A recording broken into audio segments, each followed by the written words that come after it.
Whether you're a seasoned entrepreneur or just starting out, tonight we are talking about training secrets to level up your business. So if you're ready to level up, you don't want to miss tonight's show.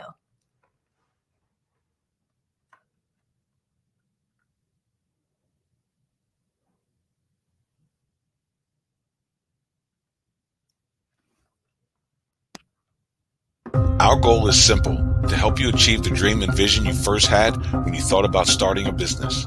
We're here to make growing your business less complicated. There are building blocks to build a sustainable business. We promise to seek them out and address them all. The Better Your Business Show starts now.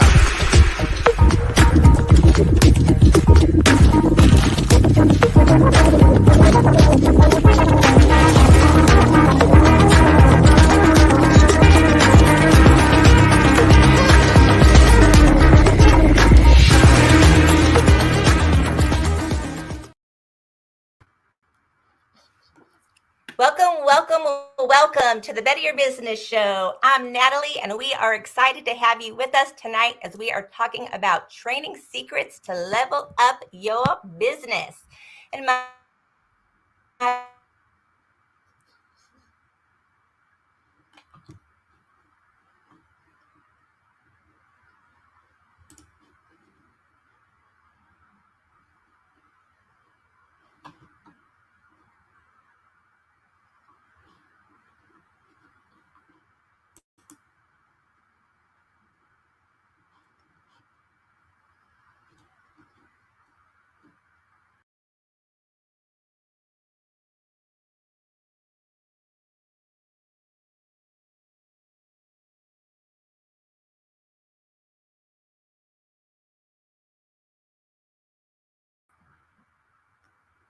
Can you hear me?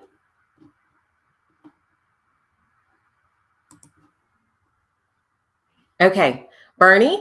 I can hear you. Yes. Okay. We lost Natalie. I thought it was going to be me, but we lost Natalie instead. So I think I was frozen and then she was frozen, and I should have never said anything about the thunderstorm, but here we are. Bernie DeSantis of Insignia Training Partners. I know Natalie will be right back with us, but we want to go ahead and get started in the conversation.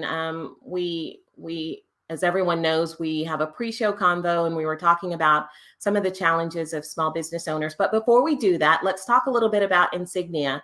How long have you guys been around? Who do you serve? Just kind of that background there. Yeah, absolutely. So Insignia Training Partners is a full service learning and development company. And we provide contract, or the new word is fractional, resources to organizations to help them design, develop, and deploy their training programs. Insignia has been in business for a total of 17 years now. I'm actually the second owner. I purchased the company January 1st of 2022, right at the tail end of COVID, after working within the business for 5 years as a learning consultant, as a facilitator, and virtual producer. I like to tell people that we're industry, product, and service agnostic, right? At the end of the day, if you understand how people learn, and there's only so many ways that really you can deliver content, eventually you can get to a point where you start to be able to plug and play that subject matter into a framework, and you're able to get reliable and consistent results. As far as the clients or companies that we serve, I'm a firm believer that whether you're a company of one or you're a company of a million, there is training happening every day. Either you're consuming it or you're delivering it. But in either case, Insignia is able to help. Which is awesome, because as we were talking about before, a lot of companies, those that have training programs, may not be doing it effectively. But I think the bigger concern for me, thinking about our audience of small business owners, is that it's not even really planned. Many business owners, because it is, there's an expense, right? But there's a larger expense not training. I firmly believe that. And not just because you're on there, but thinking about even the example that we gave, where there's a business owner that needs to replicate themselves, right? If you're trying to grow and scale, there has to be someone else that can do what you do at the very beginning if you start out by yourself. So It's that recognition that if you don't have some sort of training, your experience, your customer experience is going to be different or potentially different every time, which could be damaging to your brand. Absolutely. Yeah, it's kind of funny. I always like to relate back to a comic strip cartoon that I saw years ago, and it says, "What happens if we train our employees and they leave?" And then his counterpart says, "Well, what if we don't train them and they stay?" And that is a harsh reality of business, right? If you are not investing in your team members for their improvement, for their upskilling, and ultimately for your organization to help sell your products or services, the long-term effect of that is that, again, you're going to have poor customer experiences. You're not going to have consistent results. You're going to have folks that are doing everything differently. And ultimately, you can't have a reliable, consistent business if everyone's doing things in a different fashion. We're back, Natalie. Hi, Natalie. Welcome My back. internet went out. Mine of all the people. I was like, "Are you kidding right now?" I mean, isn't technology grand? Yes. And I was afraid. I was like, "What if we both just bombed out on Bernie right now?" I was like, "Bye, Bernie." Bernie, the show is yours. Right. It must go on. It must go on. So good. Good. So I hope I didn't miss too much. We just did a little introduction on Insignia, kind of who we are, what we do, how long we've been around, and started to talk a little bit about training, right?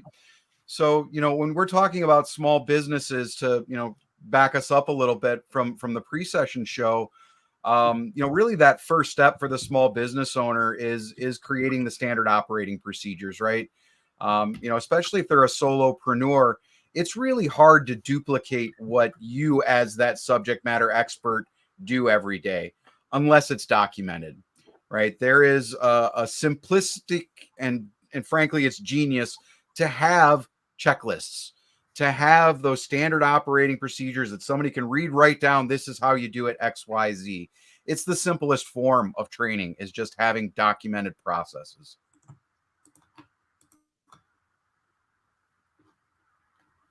Hey, that's you guys, right? Makes everything yep, so that is much the Insignia easier website for the business owner.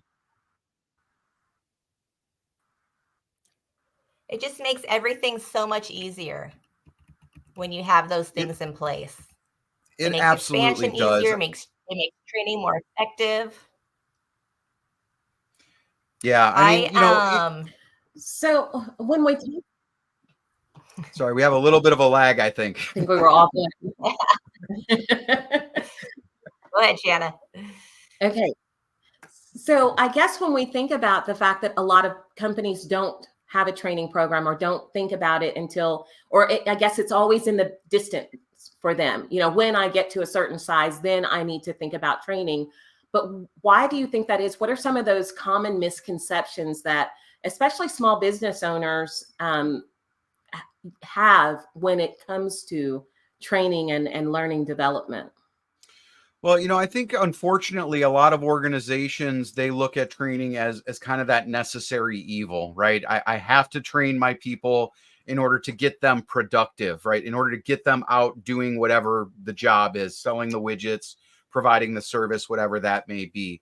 But the reality is if you don't take the time to train them properly up front, you're really doing yourself as a business owner a disservice, because they are not going to be able to execute, sell the widget, sell the service, whatever it may be, lead a team, because they're going just based on what they know or what they see other people doing.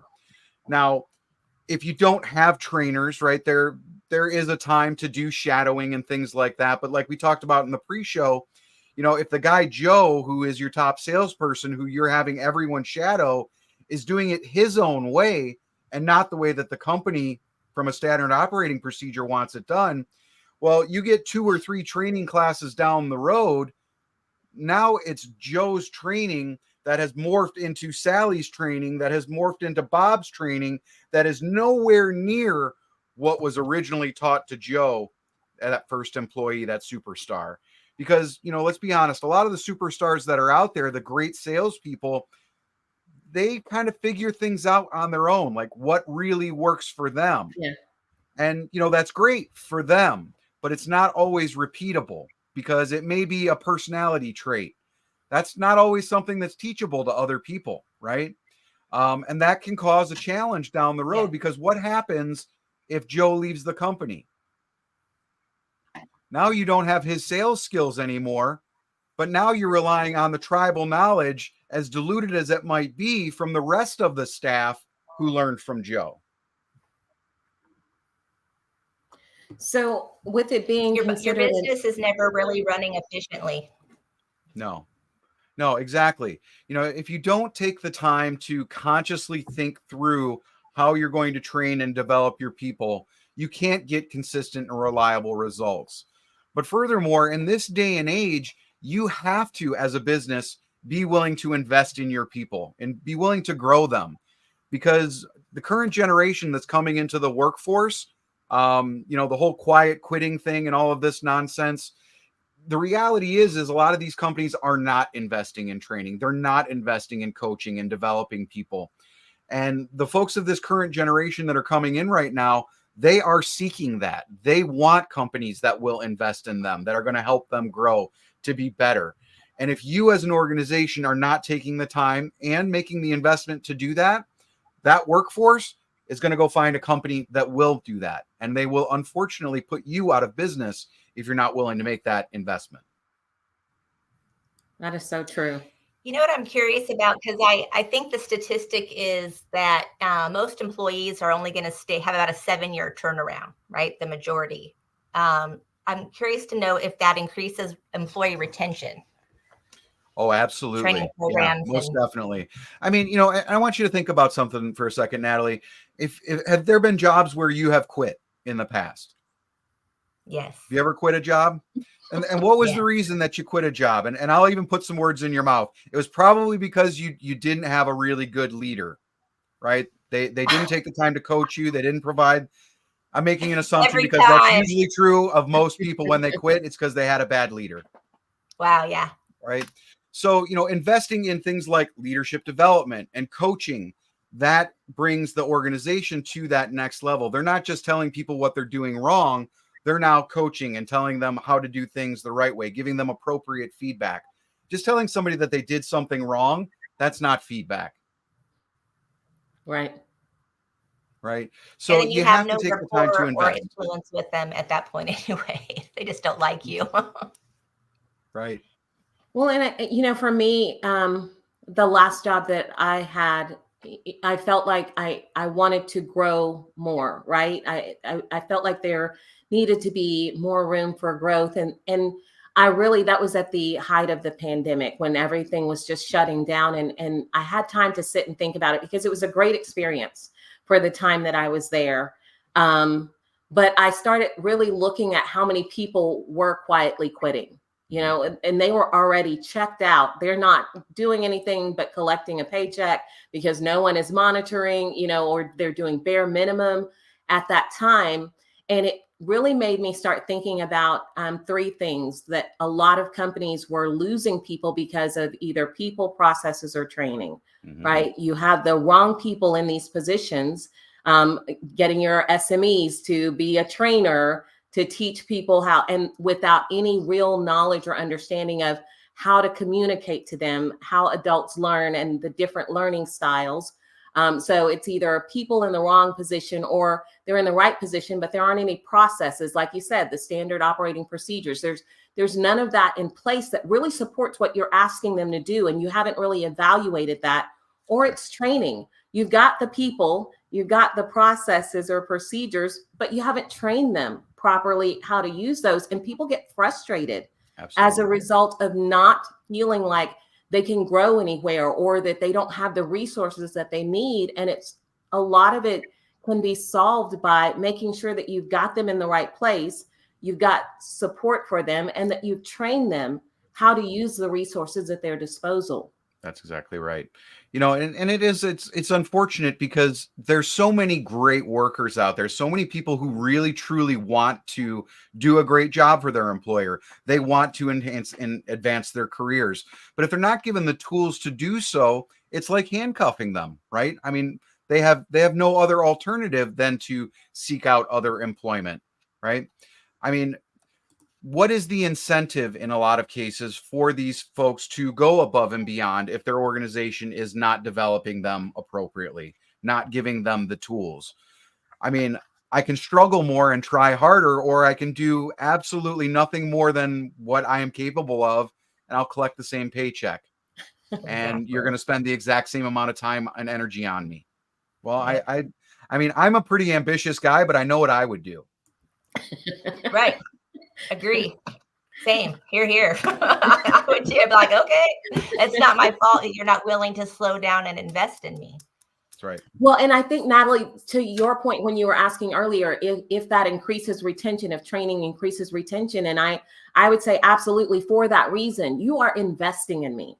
I know that, and it could be coming from the side of, having delivered training but I'm a strong proponent of that, because I do believe that it is an investment. It means that I want to see you grow. I want to make sure that you feel confident and comfortable in this role that I saw that you were able to do, that you know exactly, where to go for this resource or where to go for that. There's a huge difference, but it is an investment in your business, in your people, and you'll garner that loyalty. Absolutely. But even hiring that individual is an investment, right? Just growing your team is an investment in growing your organization. So why wouldn't you, as an organization, if you're going to spend the money to go out and hire what you feel is the right person for the job, why wouldn't you invest in giving them the tools and the opportunity to truly succeed at it? Right. There's one thing to be said about simply putting a butt in a seat. And there are certainly some roles where that's all they need is a butt in the seat. But most people don't want to just be a butt in the seat. They want to be good at what they show up every day and do for a living. And if you're going to spend the money to hire the right person, you have to spend the money to train that person the right way. Yeah, I truly keep. believe, to your point, Natalie, I think that that's one of the biggest issues when it comes to attrition, right? And retention for organizations. You again spend all this money to bring in good talent, but if you don't invest in them and their success, they're ultimately not going to be successful. Yeah, it makes me think of, I had worked at this advanced tax planning office just for not very long, and they did amazing. I mean, as far as bringing in clients, they did amazing numbers, but the only person that knew how to sell was the owner of the company. Everybody else were employees doing, admin types. So he would kept getting bottlenecked. Yep. So I came in on a sales side, and he's going, hey, I literally had to just record him and start creating my own scripts because there was nothing. And he would keep bottlenecking. And I thought, this is way too stressful. Like, I cannot keep having to tell these people, well, it's going to be months again from now. It's going to be months again from now, because we're so bottlenecked because people don't have the skills to get other things done. I said, it's just not for me. It's too much stress. It's not worth it for me. But what I kept thinking is, he doesn't even notice it. Right? No. It's so his normal. And it's like, it doesn't have to be that way. And it's like, yeah, when you're in that type of stress, or when things are, you don't even notice, I think how much he can be making millions and millions and millions of so much more money just by fixing that challenge right there, just by taking that time. It's going to cost him some money since he's the only producer to slow down. It is, but sometimes you have to slow down and speed up, right? You got to slow down, sharpen your saw. That's right. You can get back to work. Yeah, that's absolutely right. It's probably mind-boggling how much money he ultimately lost because of that bottleneck. Right? When the reality is, it could have been a very simple fix of simply creating standard operating procedures, documenting the process and the scripts, the things that he says, and you hand those right off. And yeah, it's going to take some people some time to ramp up and get anywhere near the skill level that he has, but the efficiency that he would have created would have allowed him to exponentially expand his business. Mm-hmm. Because they're doing great things, boy. They were blowing my mind with the services they were offering. So it was just a bummer, but that's business, right? Well, hopefully someone there is listening or will send it their way, because Yeah. honestly, I mean, it really can be fixed, and they are leaving money on the table, because anytime you're relying on one person in an organization, if they have all of the knowledge That's right. and everyone has to go to them, you're missing out on a lot of opportunities. And it's like, for you, it was frustrating, and that would be frustrating for me. Give me the information I need, and then let me, grow in this position. Let me bring what I have to the table. Let me help you expand this, because I see your vision and I see the potential. And you did, but you walked away because of the, issues that could have been resolved had, he taken the time to really document. And I mean, for you to have to film him, that's crazy, right? Film him to get to know what to say to people. It just blows my mind. Yeah. And here's the thing that blows my mind. And I mentioned this phrase earlier, right? It's unconscious incompetence. He didn't even Right. know that he didn't know this, that he wasn't doing the right thing. In his mind, keeping everything to himself was probably the most efficient thing that he could think of to do, because if he handed it off, it would slow down the process in his mind. Right, exactly. He didn't want it to slow down, but Well, it was completely bottlenecking. Yep. For sure. Yep. and I think a lot of business owners, especially solopreneurs with amazing ideas, these visionaries, they really don't think about that. It's so easy and so natural for them, right? I should be able to just tell someone this and they get it, and now you can go and do it. And that's not the reality. No, They telling is not training. You know Well, that, Jana. well, you know what? Yeah.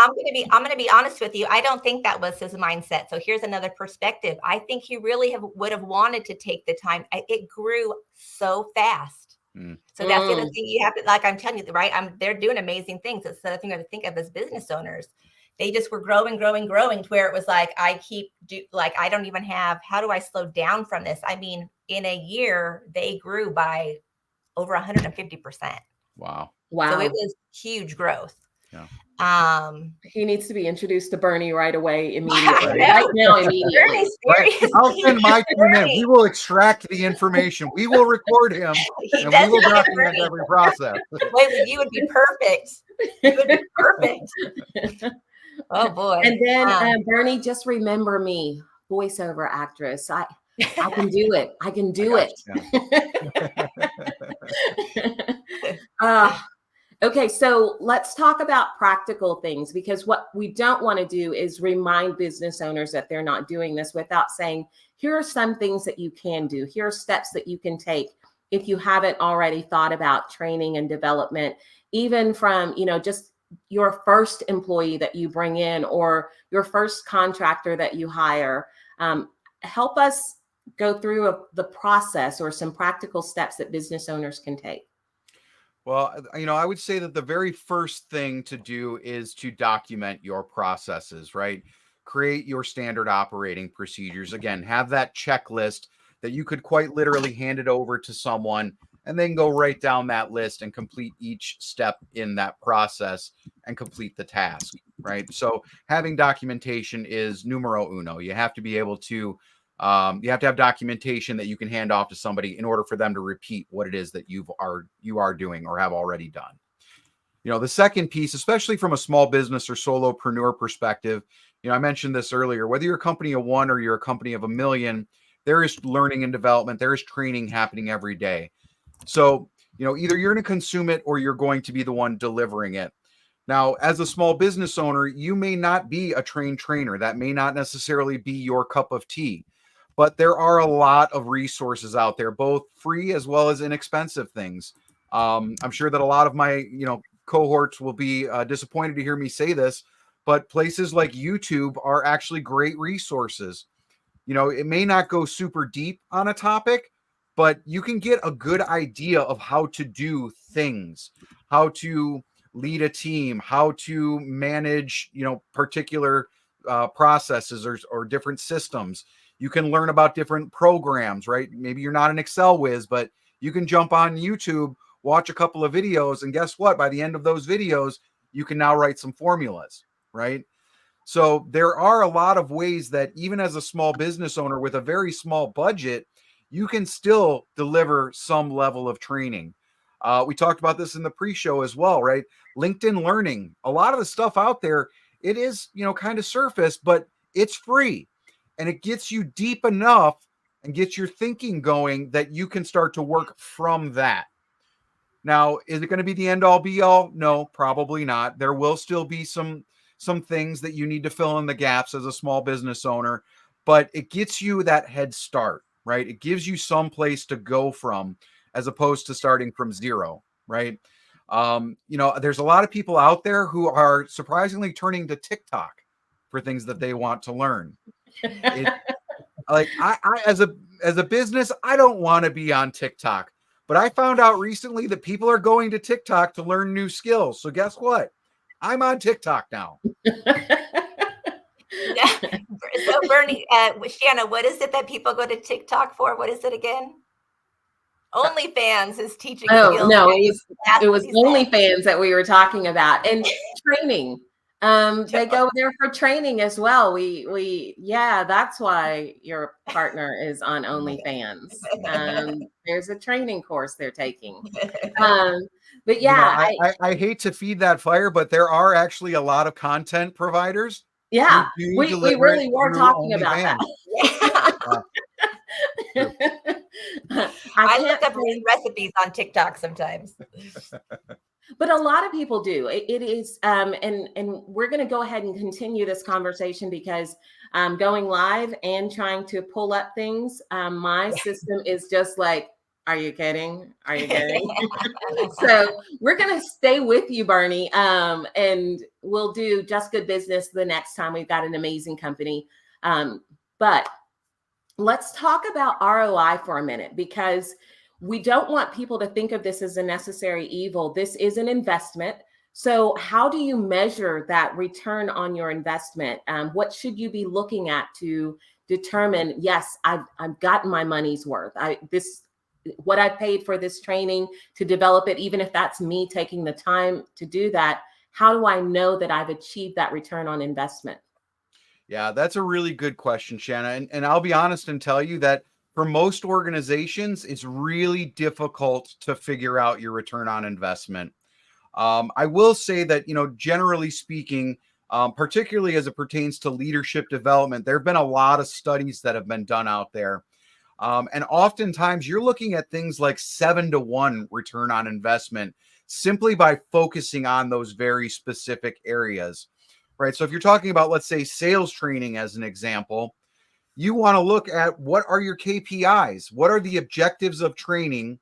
And how can you tie them to your key performance indicators and your overall production? Maybe that's sales volume. Maybe that's sales revenue. Maybe that's how many times are they trying to overcome an objection. But as an organization, from a strategy perspective, you need to figure out what are the right measurements and what are the dollars and cents associated with achieving those things. Now, you may very well pay a whole lot of money for training and not see a result, and then you're going to blame the training. But it's not necessarily the training that's the problem if you haven't figured out what the objectives are for that training, right? Because if I'm training people how to sell a widget, I need to be able to give them communication skills. We need to talk about overcoming objections. We need to talk about collecting payment. We need to talk about those soft skills, right? Things like your words, your tone, your physiology. All of those things are important, but you may not be able to necessarily measure them individually. You need to look at what the end result is. Are they getting out of those employees what it is that they're trying to do? The worst thing that companies do is when they decide that they're not getting the result that they want at the end of training, then they go back and deliver the same training again, as if the person didn't get it. Well, that's not usually what happens. I wonder what percentage of that is that the systems or training aren't being enforced by the person who had you go there. I think that's one of the biggest challenges, is that it's like, okay, well, do what Bernie says or do what Insignia says. Do it because they said to do it. All right, I'm going to go to my office or whatever. And then it's, well, that person's getting results, so they don't have to stick to the SOP or, right? So I think that's part of the challenge is they think just because you came in to show them, it doesn't mean that you're enforcing it when you're not there. Well, that's a great point, Natalie, right? Like training isn't just in the classroom.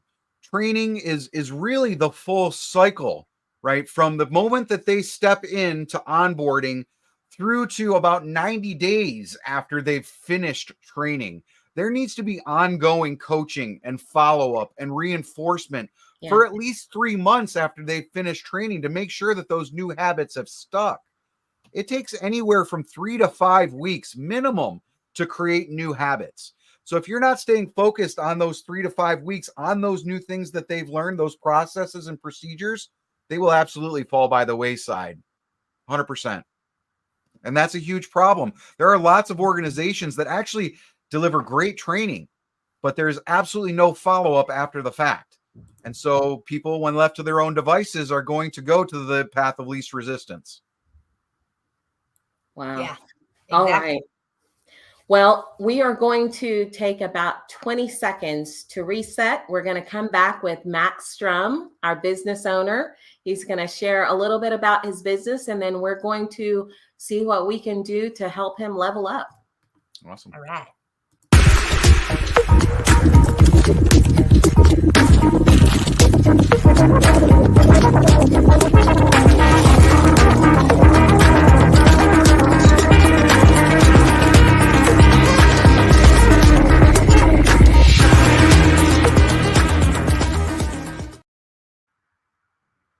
All right, Natalie, you ready? All right, we are back. Hope everyone had a nice 20-second break there. Okay, so we are going to bring back. Am I Yeah, lagging? a little bit. It's either you or me, and I can't tell you which. We're going to bring back to the stage Bernie DeSantis, and we are going to introduce to the stage Matt Strum. How y'all doing? Hey, Matt. We are well, Matt. How are you? Hey, Matt.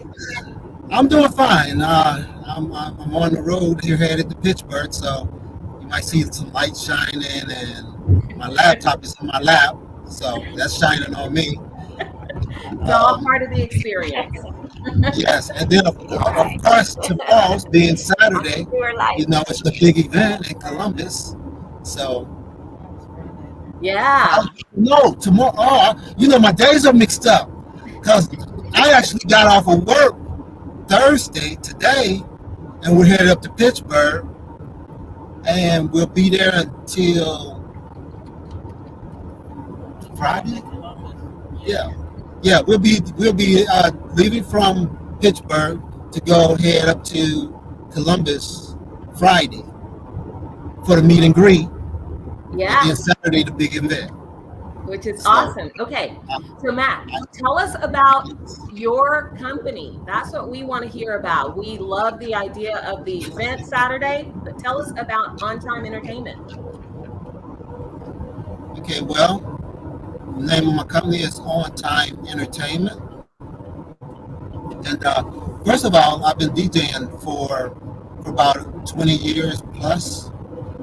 And I went through several names, We Productions, MD Production, and then it stuck with me, On Time Entertainment, because when I'm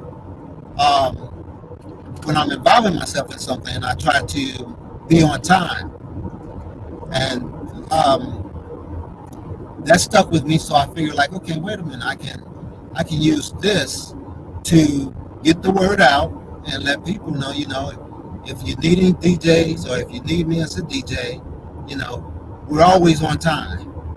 You know, set up and get ready, prepare for entertainment and just having fun. So that's basically that is it right there in a nutshell. One of the things, being on time, being professional, looking professional, and that's another way of actually selling yourself. Yeah. So Mac, when you and I first met, and and I was sharing with Bernie a little bit, as we were talking about your vision for your business, is to grow, and I was like, you're going to have to train people how to do what you do. And so I was so glad to hear, that Bernie was going to be on here, that y'all are on the same thing, because to replicate you. So, Bernie, I would love for you to weigh in on, as Matt continues to grow right now as a solopreneur, he's trying to build this team of DJs that will be on time, that will be dressed professional. There's so many little nuances to it. So shed some light on this, Bernie. Yeah, absolutely. So, it's interesting, Mac, because when I was in my 20s, a buddy of mine had a DJ business, and he went down to Atlanta for about a year to pick up some other work. And I ran his DJ business for about a year. So I'm fairly familiar with a lot of what you do. A few things that I would obviously recommend and suggest. First and foremost, if you haven't already, document everything. Create those standard operating procedures, man, tip to tail. What is it that you expect of all of your new DJs? How do you want them to show up? Make sure that it's very, very clear, right? Because you don't want to get into a situation where you tell them what you expect, but they have no reference. They can't look at something and say, this is what you told me, right? And you want it all to match. So create those standing operating procedures is the first thing. The second thing is, if you haven't run teams of people before, invest in yourself.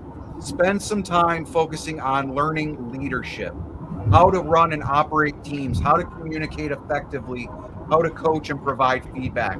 Those are some of the basic things that you absolutely need to do and be good at in order to go out and grow. Because if you're not doing those things, you will see, obviously attrition. People will come, they won't be satisfied, they won't know what the job is, they won't feel like you're a good leader, right? You want to make sure that you are able to communicate effectively what your vision is, what your expectations are, and be truly supportive of them as they continue to grow to build your business, right? Because as much as you are going to invest in them, they are also investing themselves in you and your leadership. So make sure that you spend a little bit of time not only growing them, but take the time to grow yourself as well. Think about the things that, maybe as a young employee you didn't get from some of your leaders. Make sure that you are fulfilling those things for the people that you bring on board. I love that. That's really great. And I'm glad that you said that, because you saying those things make me think of probably something what everybody else said. If I knew what I know now, wait a minute. If I knew back then what I know now, Yep. then I could have moved forward very fast. But better late than never. Well, yeah, absolutely. Absolutely. Definitely better late than never. And Right one on. of But reach your hand down for the guy behind you. Right on Everything that time. you know, now you have the opportunity to pass that on and help somebody to grow even greater than you have. Well, and one of the things that you said there, when you were talking about him investing in himself, you mentioned communicating his vision. And that's something that when you said that, I was so excited, because I feel like that's the start of every business, is writing down your vision, because then others will be able to see that's what the customer experience needs to look like. What your DJs, what the associates need to look like that are going to be part of your team. You can see how they're dressed. That all should be written down and communicated so clearly, so that there's no doubt that anyone from On Time Entertainment, they're going to show up sharp. They're going to show up on time. And on time means ahead of time, because we start when the client has said, hey, I want to start at 7 p.m. Yes. We're there setting up, testing everything before that. All of that needs to be documented, because if you don't, you're missing that opportunity to provide the greatest customer experience possible, right? You'll lose out, and your vision won't be executed because they're not aware of what it truly is. Build your, create your vision, and then build your SOPs off of that. Right. Yeah, absolutely. And I would even further say, if you haven't figured out what your company values are yet, spend a little bit of time on that. Obviously you've communicated a couple of them, being on time, right? In Insignia land where I live, one of my main and core values is a really old adage: early is on time is late is unacceptable. I run my business that way. I am never late for anything, because I believe that if I am on time, I am late. So I am early as often as I can be. Right, and that's that's good, because even with my regular job, I've always been on time. I've worked coming from I live in Cincinnati, so I was working in Toyota down in Georgetown. That's about an hour and 30-minute drive. I did that for 3 years. Never missed a day. Always on time. Always actually earlier than what I should have been, but I was always there. So in doing that, I felt that I should, start a business and treat it like I'm going to work, and they're just let my team know, hey, I expect them to do the same thing. But like you said, Bernie, it should be documented down on what I expect, what I want, so they can not only hear it verbally, but it's written down for them to see it as well. Got it. Have them sign it. Sign it. Yeah. I went over these things with you so that you have accountability for them. I have a question for you, Mac. What is your strength? Is your strength being the DJ at the party, or is your strength kind of like setting up, getting the events on the calendar, kind of creating the activity? It's a DJ in a party, but then I like to bring other DJs in to DJ a party so I can watch how the crowd are going to react. And then at the same time, I'm recording in my mind what this DJ is playing and watching what everybody is moving to, or what they're shaking their head to, and so on. So, basically keeping up with what's going on, because when I get on the set, and then I know exactly what this person is going to do, because I've already heard and I've already probably seen most of the people at one party or one event where I'm going to do pretty much the same thing. And I'm going to play hit after hit, because I know at where the DJ that was DJing, I know I saw these people sitting down for a while and they were vibing to a certain piece of music.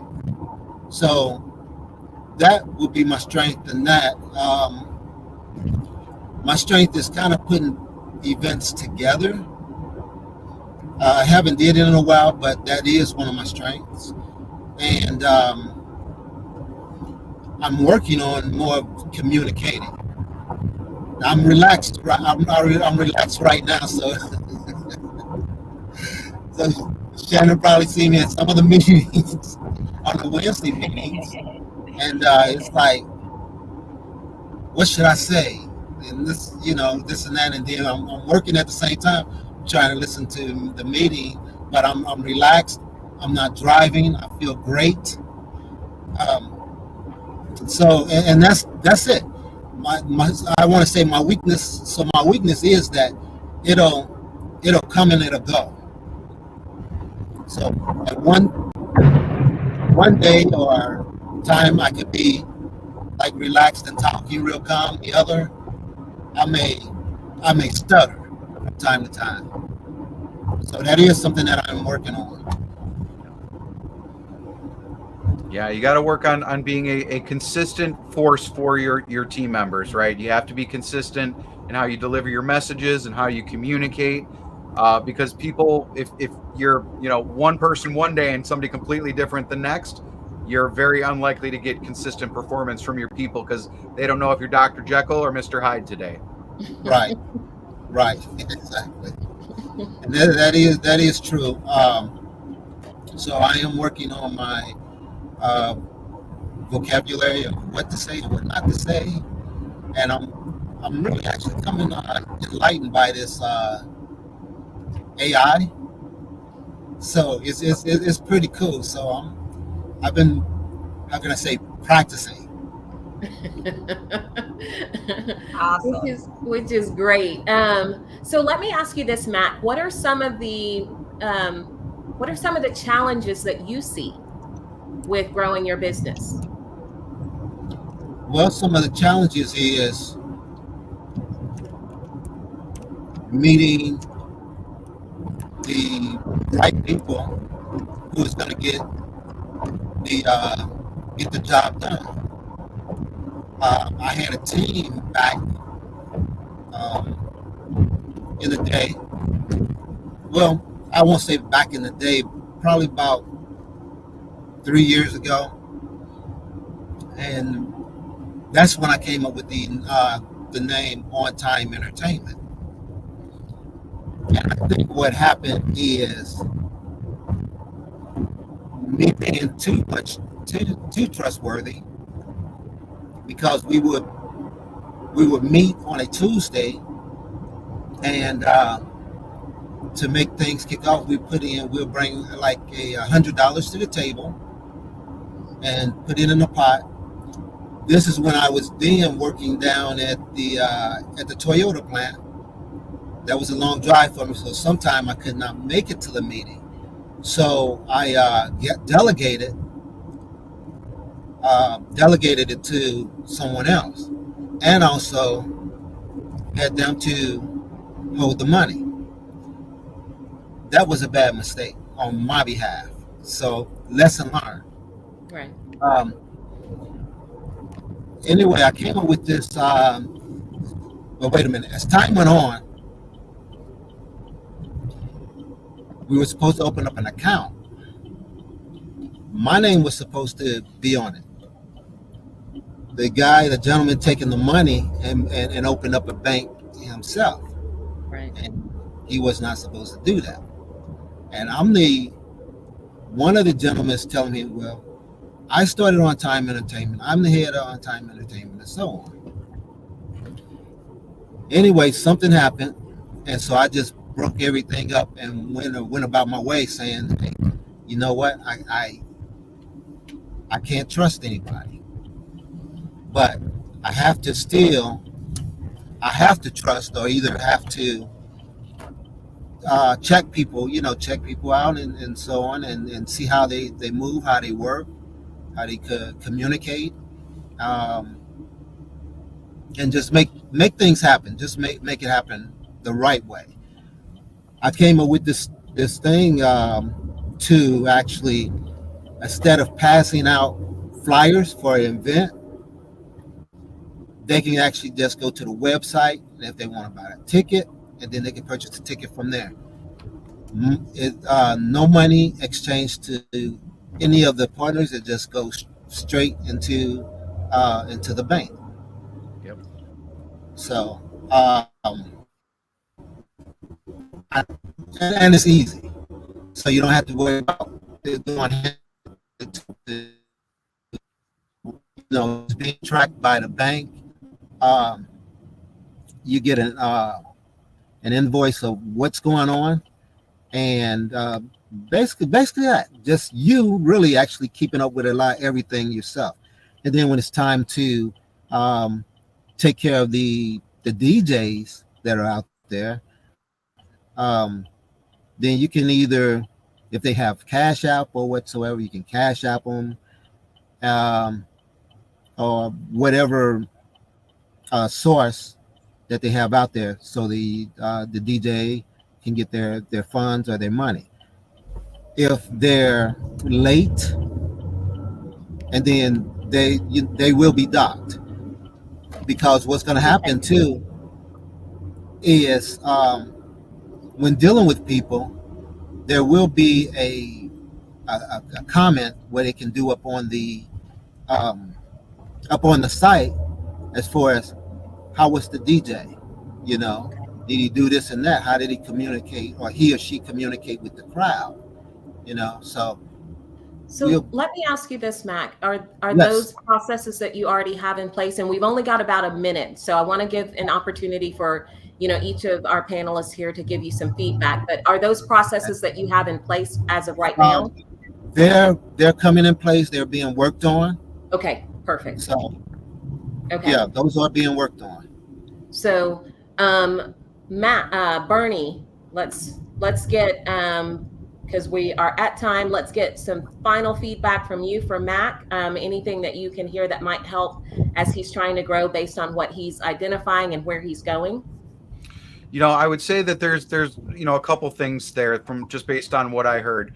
One, obviously you want to make sure that as an organization and all the people that work within it, they are living up to the expectations that you've set, but they always have to be documented. You have to have those documentation, those pieces of paper, if you will, right, that people understand, they can read, and they agree to. One of the worst things that you can do is simply create a rule and not have documentation around it, right? I heard you say that you would dock people, but then I heard you say that we're working on it. So you have to be really careful about that, because you want to make sure that the expectation is set before you reprimand. Because if you reprimand without letting them know what the expectation is, they won't be a DJ for you for long. Mm-hmm. Right. Agreed. Natalie, anything from your side? Just ditto what Bernie said. I think that was great feedback, and it's a great place to start. The only thing I would add maybe is to put a little bit of a sense of urgency behind it. I mean, you've been doing this for 20 years. So it doesn't have to take you long to start getting the processes in place. It's just a decision. So if you're ready, go for it. Yeah, and I know for a fact where he's going this weekend. It's to one of the Business Empire Financial. It's a business blueprint meeting.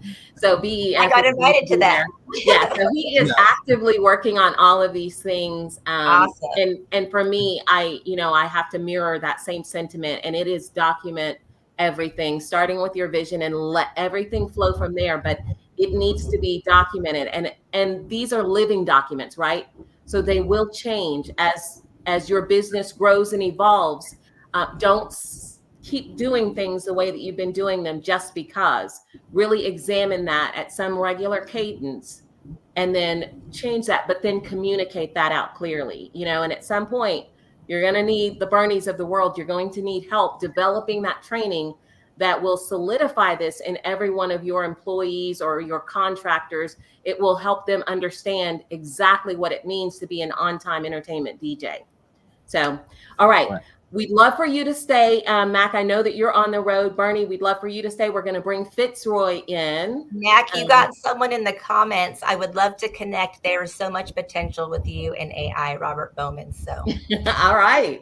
I love it. Love it. AI and DJ is going to be a whole new world. Right? Seriously. And I will hurry up and put my comments in here. Like 1, 3, 2. Perfect. And yeah, we'll make sure Robert Bowman, if you're still listening to us, please make sure that you reach out, to either us on the show. We can connect you. Mac is giving us his information, and we can share that your contact information. Okay. Fitzroy. Yo, Your boy. it's your boy Fitzroy. So I got a quick top 5 game for you guys, but this time let's do it Family Feud style. So what I'm gonna do is I'll ask the question, and then I'll just go down the list and ask each person their answer. Only that person can answer. Wow, Fitzroy. And then if you get the 5 of the top 5, you guys win. But if you get 3 incorrect answers, then you guys lose. All right. We get the rules of the game? All right. Yes. All right. So speaking about training, this top 5 is going to be, what are the top 5 most expensive business seminars to attend? And when I say business seminars, I mean one that's tied to a person's name. So not like VidCon or something like that. Okay. If that makes sense. So let's start with Bernie first. Bernie, what would you say is one of the top 5 most expensive business seminars? It's probably going to be something to do with Tony Robbins. Oh man, Tony Robbins is in there. Yes. All right, Mac, how about you? No, let me go. That's a good one. The top. Can it be a company?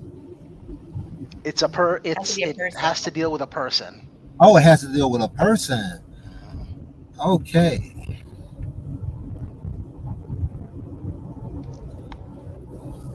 And No, should we No, skip you? yeah, Okay, let's go. you're I'm- excellent. You're excellent. Okay. That's what they do on the show, right? All right. Let's go to Shanna. Let's go to you since it Yay. sounds like you have Okay. something. I'm gonna go since Bernie took mine. I'm gonna go with I don't know if he does these. Richard Brunson. Oh, Not in the Is top that his 5. name? No. Is that even his he's name? already rich. He's not- Okay. No. Okay. Well, All right, no, we may Natalie. just What about lose. you? Oh my gosh. Just Oh my lose? gosh. Okay. I'm going to say Grant Cardone. Grant Ooh. Cardone is in there. Oh, Yes. Uh-huh. Okay. Okay. Virtual high five, Natalie. nice. I need to know some more people then. Okay. I need to reach out myself. So Matt, you and I, we're gonna do this. Okay, what about Brene Brown? Not in the top 5. Man, I give up. Mel Robbins. Who is that? Who? Mel Robbins. Lisa B and Tom B. Nope. And no. Really? Okay, So I think Bernie, that's 3. what's Okay, well, another- Bernie, let's have you. Maybe you can carry the team. What about John Maxwell? Yes. I Yes. thought He was John my Maxwell list. will be in there, but no, No? not John Maxwell. No. Wow. So actually, the other 3 that you guys did not get, Dale Carnegie, which I Oh. know he's not alive, but Okay, I was like, there is Jordan Belfort, Wolf He's of Wall up there. Street. Yep. Wolf of Wall Street, and then the most expensive actually is, and I've never heard of this guy, Jay Abraham. Huh. Are you guys familiar with Jay Abraham? No. I'm not. Okay. No. Well, Maybe we should be. maybe, perhaps. obviously. All right. I mean, fine. Thanks for that. Bernie. Thanks for the fun game, Fitzroy. You're very welcome. All right, you Oh. guys. Wow. it He's has 75 years old, Jay Abraham. been- Wait, of what? course, Natalie, you looked it up real quick. I love that. Okay, so Jay Abraham is 75. So we had 4 living and 1 deceased person on One there. deceased. All right. I mean, I feel like that's a little bit cheaty. Maybe a little later down the line, you can ask these questions again. Yeah, we'll do the best of the, at the last show of the season. But Oh, okay. We have got some grants coming up. But before we do that, we want to release our guest experts and our business owner and the amazing Fitzroy. Bernie, thank you so much for coming in and Yes, sharing good your stuff, wisdom Bernie. with Pleasure. everyone, expressing the importance of training and developing that sooner rather than later. Matt, thank you so much for coming on and for your Bernie, I'm vulnerability. referring you to someone. I have a Will do. referral for you for their show. Awesome. Thank you. We There's really sales training. appreciate that. And then Fitzroy, I love every time you come on here, even if you give me games that I don't win. But thank you guys so much for being on here with us. We really appreciate it. And we are going to let you all go. Okay. Thank you, Thanks for Bernie. having me. Thank you, Shannon. Thank you, Natalie. Mac, and I always it was wanted my to be a pleasure. DJ. Thank you. Really? It's gonna be on. Is it DJ Shannon? Yes, I can see it. I can see it. I know. Okay, because it's going to eat up so much of my system resources, I'm just going to tell everyone UPS, the UPS store and Inc.com. They have a grant. It expires tomorrow. You just have to tell your story. So tell your story, but look that up. UPS store grant. March 8th is the deadline, but it's a very short form. There's 3 phases to it. And I think it's up to like $50,000 or something that you might win. Plus, a whole bunch of other resources. Awesome. And if you go to our Instagram channel, we'll have it on there for you as well. So you guys start applying for these grants because it's a numbers game and you'll get better at it. So Barbara saying howdy. Hey, Barbara. So, all right, you guys, that's a wrap. Thank you so much to everyone that joined us tonight. Was really great information, great leadership and training information. It was fun having Mac on the show and Fitzroy, of course, as always. And I always love my time with you, Shanna. So Thank you too. yes. So everybody do something this week that will help you better your business. We will see you next Thursday. Take care, everyone. Bye.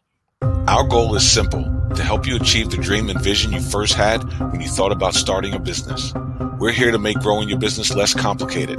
There are building blocks to build a sustainable business. We promise to seek them out and address them all. The Better Your Business Show starts now.